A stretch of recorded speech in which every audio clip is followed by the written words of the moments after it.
नमस्कार दोस्तों, स्वागत है आप सभी का।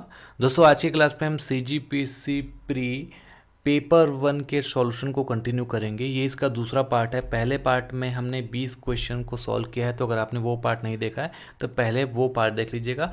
आज के क्लास से हम डायरेक्ट 21वां प्रश्न शुरू करेंगे।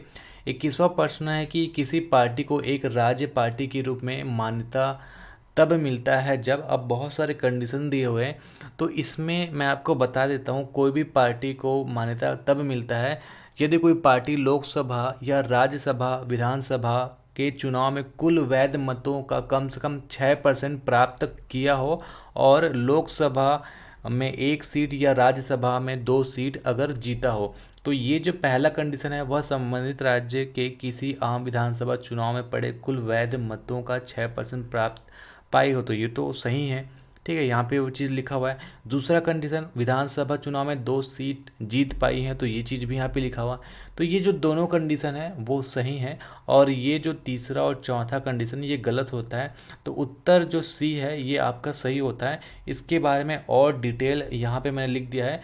राज्य स्तरीय दल की मान्यता प्राप्त करने की जो शर्तें हैं, बहुत सारी शर्तें हैं, आप चाहें तो इसे पढ़ लीजिएगा। तो जो कथन था उसके बारे में मैंने ये चीज़ बता दिया। जो तीसरा पॉइंट था उससे ये क्वेश्चन बन जाता है। इसके अलावा भी बहुत सारे पॉइंट हैं, आप चाहें तो इसको देख सकते हैं। आगे बढ़ते हैं।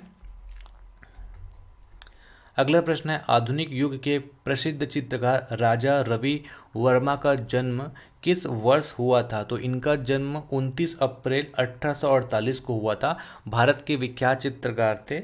उन्होंने भारतीय साहित्य और संस्कृति के पात्रों का चित्रण, अनेक देवी देवताओं का चित्रण इन्होंने ही किया था। तो इनका नाम याद रखिएगा, राजा रवि वर्मा, और इनका जो जन्म है 29 अप्रैल 1848। तो ऑप्शन ए सही होता है। आगे बढ़ते हैं। तीसरा है, सौर मंडल से संबंधित निम्नलिखित कथनों में से कौन सा सही है? एक एक कथन को हम पढ़ते हैं। बुध ग्रह और बुध ग्रह सौर मंडल का सबसे गर्म ग्रह है, तो ये गलत हो जाता है। देखिए, शुक्र ग्रह जो है वो सौर मंडल का सबसे ग्रह है। हालांकि बुध ग्रह सूरज के सबसे करीब है, लेकिन शुक्र ग्रह सबसे गर्म ग्रह है, तो ये तो गलत हो गया। शनि का उपग्रह मैनी मीड और मंडल का सबसे बड़ा उपग्रह है। सौर मंडल का सबसे बड़ा उपग्रह है, ये सौर है और जैसे दिख रहा है। ठीक है, तो यहाँ पे ये कथन भी गलत हो जाता है।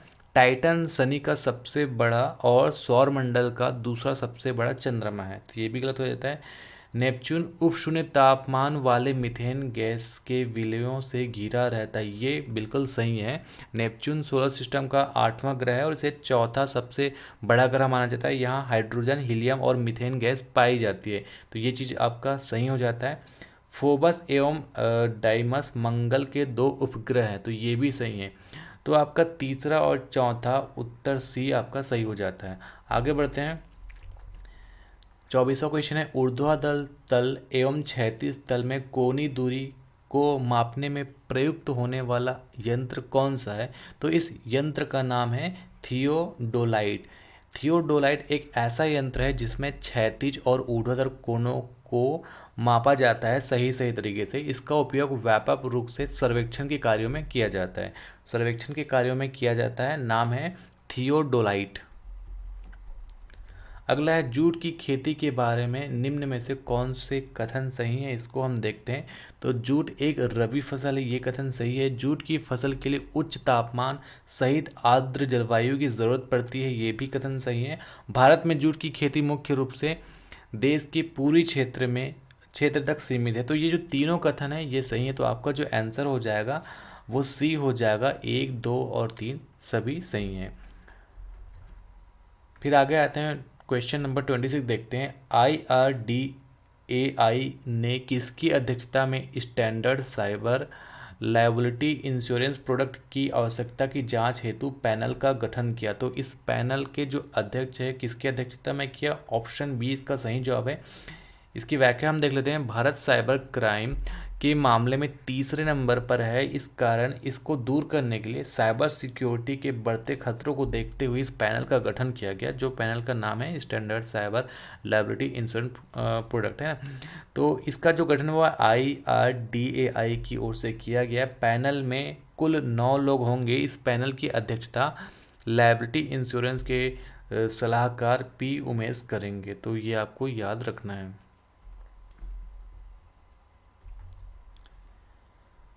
फिर आगे बढ़ते हैं। 27वां क्वेश्चन है, भारतीय नौसेना का कौन सा जहाज मिशन सागर 3 के तहत दिसंबर 2020 में मध्य वियतनाम के बाढ़ प्रभावित लोगों के लिए 15 टन मानवीय सहायता और आपदा राहत सामग्री के साथ हो चिन मिन सिटी के ना रोंग बंदरगाह पर पहुंचा था?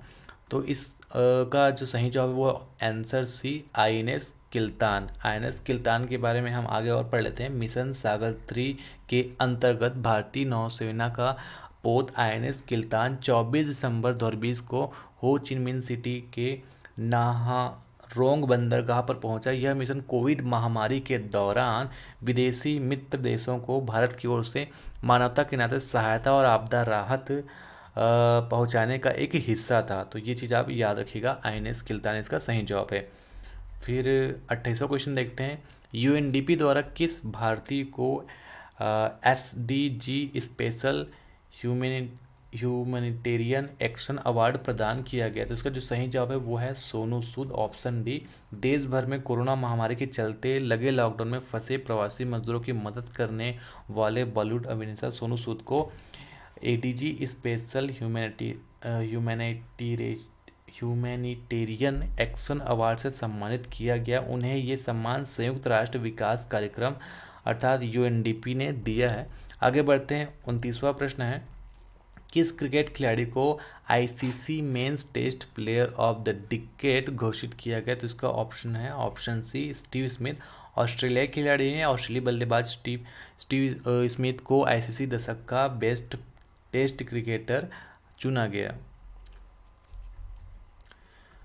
30वां प्रश्न है, गिरीश चंद्र मुर्मू बने हैं भारत के, ये सारे ऑप्शन है तो ऑप्शन सी सही जवाब है। 14वें नियंत्रक एवं महालेखा परीक्षक बने हैं भारत के। यहाँ पे आप देख सकते हैं यही चीज़ लिखा हुआ है। उन्होंने जम्मू कश्मीर के उपराज्यपाल की पद को इस्तीफा दिया और भारत के 14वें नियंत्रक एवं महालेखा परीक्षक बन गए हैं। अगला प्रश्न है, यूनेस्को के लैंडस्केप सिटी प्रोग्राम के तहत दिसंबर 2020 में मध्य प्रदेश के किन 2 शहरों को विश्व धरोहर वाले शहरों की सूची में शामिल कर दिया गया? तो इसका जो सही जवाब है वो है ऑप्शन बी, ओरछा और ग्वालियर। यूनेस्को ने मध्य प्रदेश के 2 शहरों को अपनी वर्ल्ड हेरिटेज सिटी की सूची में शामिल किया। ये 2 शहर का नाम है ग्वालियर और ओरछा। फोर्ट सिटी के नाम से मशहूर ये दोनों शहर हैं। और ये जो दोनों शहर है ओरछा और ग्वालियर, कभी गुर्जर, प्रतिहार, राजवंश, तोमर, बघेल, कछवाहा और सिंधिया आदि शासन के शासक की राजधानी हुआ करती थी। आगे बढ़ते हैं। अगला जो प्रश्न है वो है, अनीता आनंद को किस पुस्तक के लिए PEN Hessell Tiltman prize for history 2020 प्रदान किया गया? इस पुस्तक का नाम द पेशेंट असैसिस।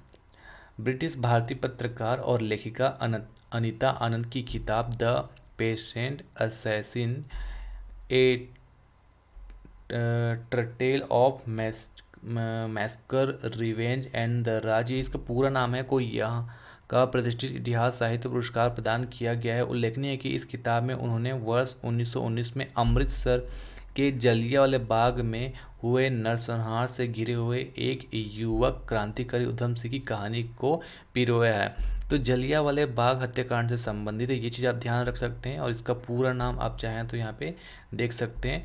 ब्रिटिश भारतीय पत्रकार हैं ये, नाम है इनका अनीता आनंद। आगे बढ़ते हैं। अगला प्रश्न है, संयुक्त राष्ट्र संघ के महासचिव एंटोनियो गुतेरेस द्वारा जलवायु परिवर्तन पर बनाए गए अपने नए युवा परामर्शदाता समूह में किस भारतीय को रखा गया? इसका नाम है अर्चना सोरेंसेन। हाल ही में भारत की जलवायु कार्यकर्ता अर्चना सोरेंग को संयुक्त राष्ट्र महासचिव एंटोनियो गुतेरेस ने अपने नए सलाहकार समूह शामिल करने के लिए नामित किया। फिर अगला प्रश्न है, विश्व अर्थशास्त्री मंच के वैश्विक लिंग अंतर सूचकांक 2020 में भारत को कौन सा स्थान प्राप्त हुआ? तो भारत को 112वां स्थान प्राप्त हुआ। 16 दिसंबर 2019 को विश्व आर्थिक मंच द्वारा वैश्विक लैंगिक अंतराल रिपोर्ट 2020 जारी की गई। वैश्विक लैंगिक अंतराल रिपोर्ट 2020 में भारत को 112वां स्थान प्राप्त हुआ और आइसलैंड जो है वो 0.877 स्कोर के साथ शीर्ष स्थान पर है, पहले स्थान पर है ना। आगे बढ़ते हैं। भारतीय संविधान के किस संशोधन में वनों को राज्य सूची से समवर्ती सूची में स्थानांतरित कर दिया गया था? तो इसका सही जवाब है ऑप्शन बी, 42वें संशोधन में। ठीक है, 42वें संशोधन में बहुत कुछ चेंज हुआ था, बहुत बड़ा लिस्ट है, अगर आप चाहें तो पढ़ सकते हैं। तो संविधान के 42वें संशोधन के द्वारा वन संपदा, शिक्षा, जनसंख्या नियंत्रण आदि विषयों को राज्य सूची से समवर्ती सूची के अंतर्गत कर दिया गया। अगला है, निम्नलिखित में से किन देशों ने नामा 11 का गठन किया? तो नामा 11 विकासशील देशों ने गठन किया है। ठीक है, यहाँ पे लिखा हुआ है डेवलपिंग कंट्रीज, मतलब विकासशील देशों ने इसका गठन किया। इसके मेंबर्स भी आप पढ़ सकते हैं, Argentina, Bolivarian Republic of Venezuela, Brazil, Egypt, India, Indonesia, Namibia, Philippines, South Africa and Tunisia. तो ये सब इस नामा 11 के मेंबर्स हैं। फिर अगला है, पेपर गोल्ड पद का आशय क्या है? तो पेपर गोल्ड अंतर्राष्ट्रीय मुद्रा कोष का विशेष आहरण अधिकार है। ऑप्शन ए इसका सही जवाब है।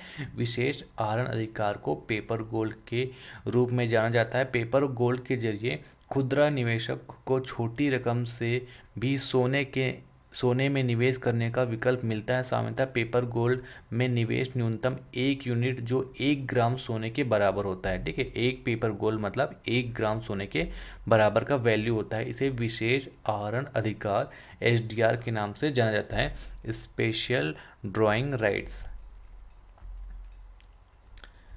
अगला प्रश्न है, ग्रीन हाउस प्रभाव में योगदान देने वाले निम्नलिखित का घटता हुआ क्रम क्या होगा? तो देखिए, सबसे जो ज़्यादा ग्रीन हाउस प्रभाव में योगदान देने वाला गैस है वो है CO2 कार्बन डाइऑक्साइड 81% के आसपास, उसके बाद मीथेन 10% के आसपास। ठीक है, उसके बाद नाइट्रस ऑक्साइड N2O, उसके बाद फ्लोरिनेटेड गैसेस 3% के आसपास। तो ऑप्शन डी इसका सही जवाब होगा।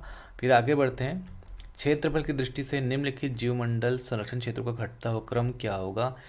तो घटता हुआ क्रम मतलब सबसे बड़ा कौन है? तो मन्नार की खाड़ी जो है तमिलनाडु में, इसका जो एरिया है 10,500 वर्ग मीटर है, सबसे बड़ा इन सब में।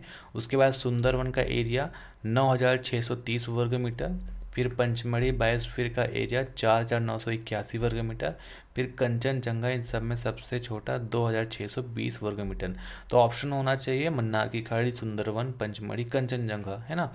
तो यहाँ पे देखेंगे ऑप्शन पहला है मन्नार की खाड़ी, उसके बाद सुंदरवन, मन्नार की खाड़ी, सुंदरवन, और उसके बाद पंचमढ़ी, ये वाला होगा, है ना। ऑप्शन बी सही होगा, मन्नार की खाड़ी, सुंदरवन, पंचमढ़ी और कंचनजंगा। तो उत्तर बी इसका सही होगा। ठीक है, बी इसका ऑप्शन सही है। फिर अगला है, अम्ल वर्षा में निम्नलिखित होते हैं, ये सारे ऑप्शन है। तो अम्ल वर्षा में नाइट्रिक एसिड एवं सल्फ्यूरिक एसिड, ऑप्शन सी सही है। पृथ्वी के वायुमंडल में सल्फर डाइऑक्साइड और नाइट्रोजन डाइऑक्साइड जल के साथ क्रिया करके नाइट्रिक अम्ल और गंधक का तेजाब बनाते हैं। और अम्ल वर्षा में अम्ल 2 प्रकार के वायु प्रदूषण से आते हैं, SO2 और NO2। ये प्रदूषक प्रारंभिक रूप से कारखानों की चिमनियाँ, बसों व स्वचालित वाहनों के जलाने से उत्सर्जित होकर वायुमंडल में मिल जाते हैं। तो ऑप्शन सी इसका सही जवाब होगा। तो दोस्तों, आगे का जो क्वेश्चन होगा उसको हम लोग अगले पार्ट में पढ़ेंगे। आज के लिए बस इतना ही। नमस्कार, धन्यवाद।